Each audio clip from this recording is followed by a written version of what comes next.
मेरे बेटे की 3 शादियां हुईं और तीनों ही दुल्हनें शादी की रात रोते चिल्लाते भाग गईं। मैं बहुत परेशान हो गई। सच्चाई का पता लगाने के लिए जब उसकी चौथी शादी हुई तो मैं दुल्हन बनकर उसके कमरे में बैठ गई। जब वह कमरे में आया तो मैं चीख पड़ी। मेरे सिर पर आसमान फट पड़ा, क्योंकि मेरा इकलौता बेटा, जिसे मैं दिलो जान की तरह चाहती थी, उसके लिए एक बहुत खूबसूरत लड़की का रिश्ता आया था। मेरा बेटा सरकारी क्लर्क था। मेरे पति भी रेलवे में सरकारी नौकरी करते थे। हमारा घर संपन्न था। भगवान की दया से किसी चीज़ की कमी नहीं थी। मेरी एक बेटी थी जिसकी शादी हो चुकी थी। वह भी अपने घर में सुखी थी। लेकिन वक्त ऐसी चीज़ है जो कैसा भी दिन दिखा सकता है। हमें लड़की पसंद आ गई। मेरे बेटा ने भी लड़की पसंद कर लिया था। दोनों की शादी की बातचीत चल रही थी। अगले हफ्ते की तारीख निकल आई। दोनों घरों में खुशियों का माहौल था। मेरा बेटा भी दूल्हा बनने की तैयारी कर चुका था। जैसे सब लोग अपनी शादी के लिए उत्तेजित होते हैं, वैसे ही मेरा बेटा भी बहुत खुश था। शादी के दिन बारात गई। धूमधाम से शादी हुई और दुल्हन हमारे घर आ गई।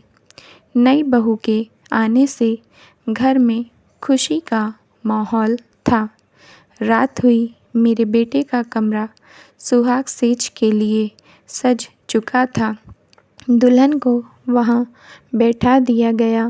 हम सब रिश्तेदारों के साथ आपस में बैठे हंसी मजाक कर रहे थे। सोने का समय हो गया। हम सब लोग सो गए थे। रात के 12 बजे मेरे बेटे के कमरे से चीखने चिल्लाने की आवाज़ आ रही थी।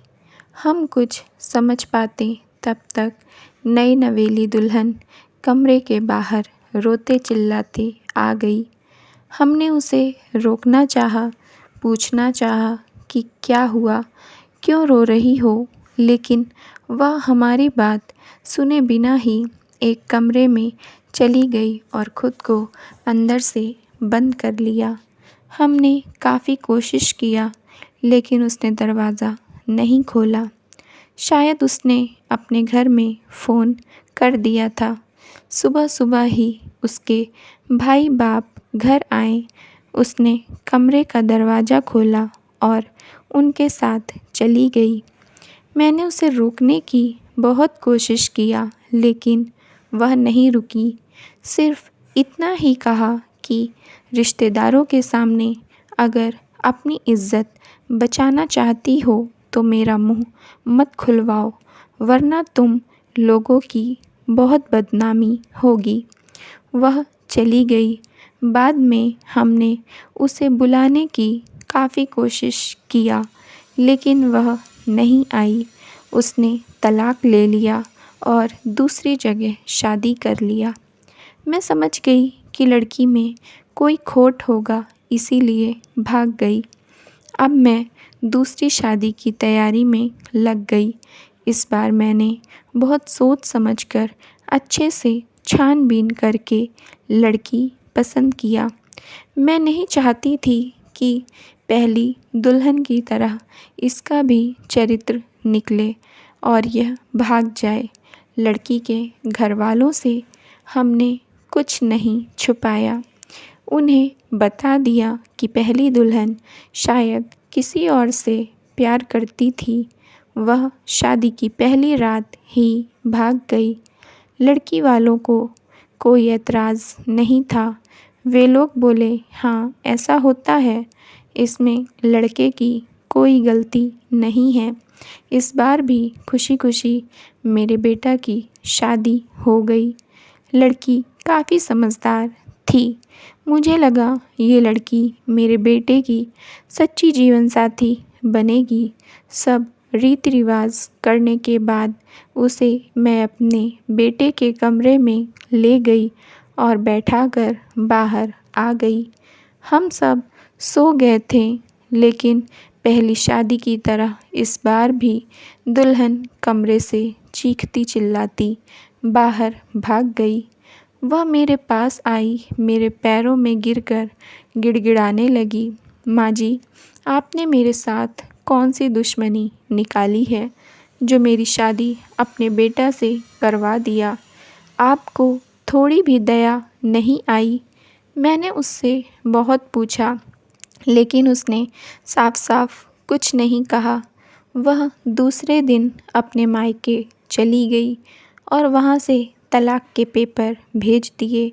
मैं उसके घर गई, उसे समझाया, लेकिन वह समझने को तैयार ना थी।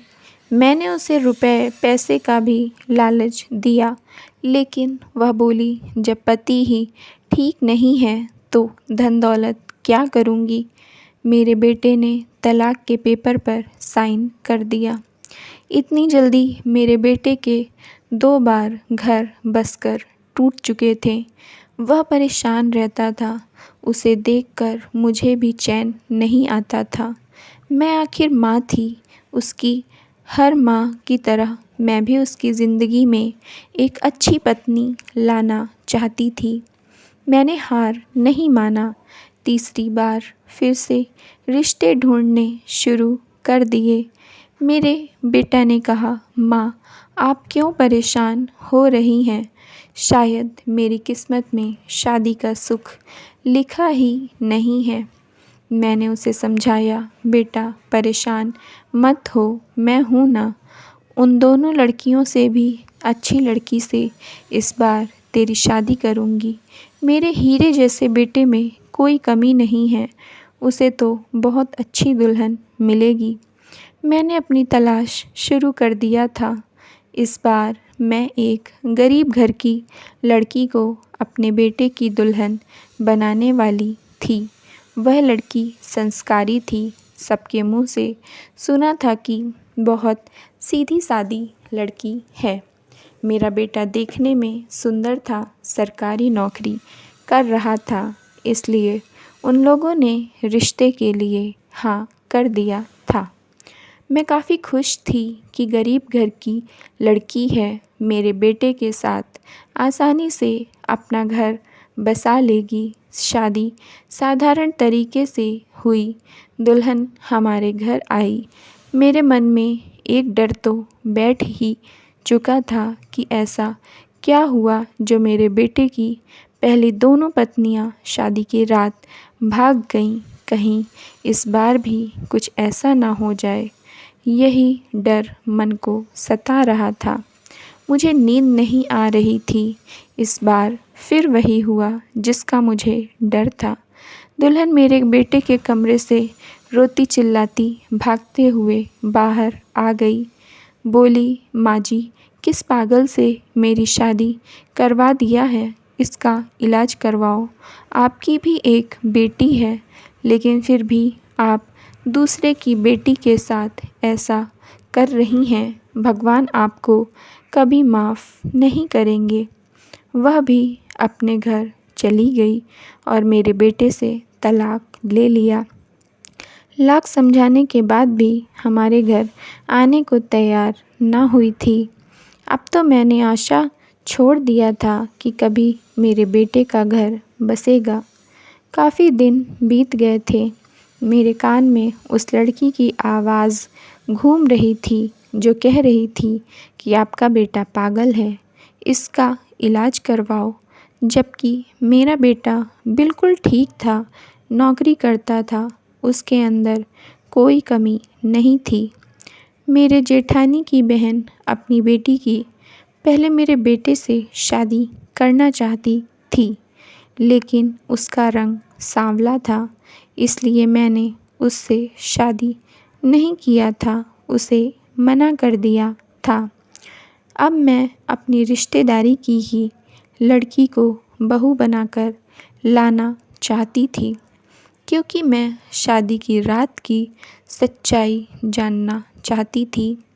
मुझे इतना तो समझ आ गया कि कोई बड़ी बात है, इसीलिए उसकी 3 बीवियां भाग गईं जब मैं उस लड़की का रिश्ता मांगने गई जिसके सांवलेपन की वजह से कभी मैंने उसे शादी के लिए मना कर दिया था। आज उसकी माँ ने कहा, बहन, जब हम तुम्हारे पास रिश्ता लेकर आए थे तब तो तुमने ठुकरा दिया था, और आज जब तुम्हारे लड़के की 3 शादियाँ टूट गईं तो तुम मेरे सामने अपना आंचल फैलाए खड़ी हो। उसने शादी के लिए मना कर दिया। मैं निराश होकर लौट रही थी। काफ़ी मिन्नतें करने के बाद भी उसने रिश्ते को स्वीकार नहीं किया। जैसे ही मैं गेट के पास पहुंची, पीछे से आवाज़ आई, माँ जी रुको, मैं आपके बेटे से शादी करने के लिए तैयार हूँ। मैं उन्हें बहुत प्यार करती हूँ और बहुत पहले मन ही मन उन्हें अपना पति स्वीकार कर लिया था। इसीलिए मैंने अभी तक शादी नहीं किया। उस लड़की की बातों से मेरे मुरझाए चेहरे में चमक आ गई। मैंने उसे गले लगाया, उसकी माँ की ओर देखा तो उसने भी हामी भर दिया। बिन बाप की बेटी थी। मैंने पहले ही सुमन को सारी बात बता दिया था, इसलिए सुमन प्लान में मेरे साथ हो गई। सुमन से मेरे बेटे की शादी हो गई। मैंने सुमन को अपने बेटे के कमरे में नहीं भेजा, उसकी जगह खुद दुल्हन बनकर बैठ गई। थोड़ी ही देर में मेरा बेटा कमरे में आया। उसे देखकर मेरी चीख निकल गई। मेरे सिर पर आसमान फट पड़ा। मैं दौड़कर बाहर आ गई। उसका इतना भयानक रूप देखकर मैं थर-थर काँप रही थी। सुमन के पास गई, उसे सब कुछ बताया। सुमन एक सांवली लेकिन समझदार लड़की थी। उसने मुझे डॉक्टर के पास जाने की सलाह दिया। अगले दिन मैं और सुमन डॉक्टर के पास गए। हमने डॉक्टर से पूरी बात बताया। मेरा बेटा रात होते ही बदल जाता है, औरतों की तरह साड़ी पहनता है, मांग में सिंदूर, होठों पर लाली, माथे पर बिंदी और आँखों में कजरा लगाता है। इतना भयानक रूप बनाता है जिसे देखकर कोई भी डर जाएगा। ऐसी बेहुदा हरकतें करता है कि रोंगटे खड़े हो जाएंगे। डॉक्टर ने हमारी बात ध्यान से सुना। उसने पूछा, क्या आपके बेटे को किताबें पढ़ने का शौक़ है? मैंने बताया, हाँ डॉक्टर, उसे किताबें पढ़ने का बचपन से शौक़ था। उसने घर पर ही लाइब्रेरी बना रखी है। डॉक्टर ने कहा, आपका बेटा कोई किताब पढ़ रहा है जिसका चरित्र उसके ऊपर सवार हो गया। वह उसी की तरह ढलने की कोशिश करता है। डॉक्टर की बात सुनकर मैं डर गई और पूछा, डॉक्टर साहब, क्या मेरा बेटा कभी ठीक नहीं होगा? डॉक्टर ने कहा, उसे वक्त लगेगा। इन सब से बाहर निकालने में उसे जितना ज़्यादा अपनों का साथ मिलेगा उतना जल्दी ठीक होगा। मैं कुछ दवाइयाँ देता हूँ जो तनाव कम करने की हैं। इसे टाइम से देते रहना, और सबसे पहला काम आपको यह करना है कि उसकी किताब पढ़ने की आदत छुड़वानी पड़ेगी। जब तक वह किताब पढ़ेगा तब तक नहीं ठीक होगा। जाकर उसकी सारी किताबें जला दो या फिर घर से हटा दो, लेकिन उसके हाथ नहीं लगना चाहिए। हम लोग घर आ गए। सुमन ने उसकी लाइब्रेरी की सारी किताबें कबाड़ वाले को बेच दिया। पूरी लाइब्रेरी हटाकर वहाँ पेड़ पौधे रख दिए। मेरे बेटे का ध्यान अब प्रकृति की तरफ जाने लगा। सुमन और मैं उसे ज़्यादा से ज़्यादा समय देती थी जिससे वह अपनी बीमारी से बाहर निकल सके।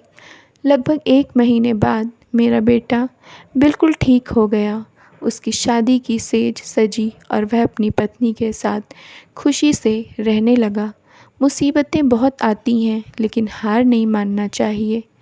Thank you friends. अगर आप लोगों को स्टोरी पसंद आई हो तो प्लीज़ लाइक कर दीजिए और चैनल को सब्सक्राइब कर लीजिए।